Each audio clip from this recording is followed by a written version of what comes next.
ہاں، جس نے اپنا چہرہ اللہ کے لیے جھکا دیا، یعنی خود کو اللہ کے سپرد کر دیا، اور وہ صاحب احسان ہو گیا، تو اس کے لیے اس کا اجر اس کے رب کے ہاں ہے، اور ایسے لوگوں پر نہ کوئی خوف ہوگا اور نہ وہ رنجیدہ ہوں گے۔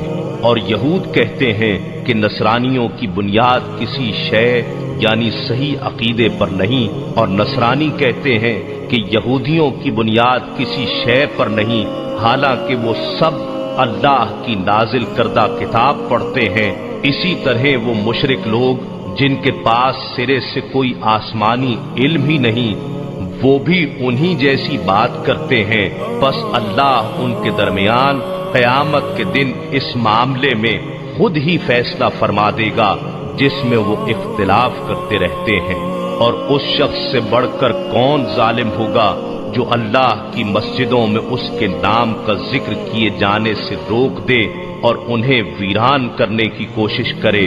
انہیں ایسا کرنا مناسب نہ تھا کہ مسجدوں میں داخل ہوتے، مگر ڈرتے ہوئے۔ ان کے لیے دنیا میں بھی ذلت ہے اور ان کے لیے آخرت میں بھی بڑا عذاب ہے۔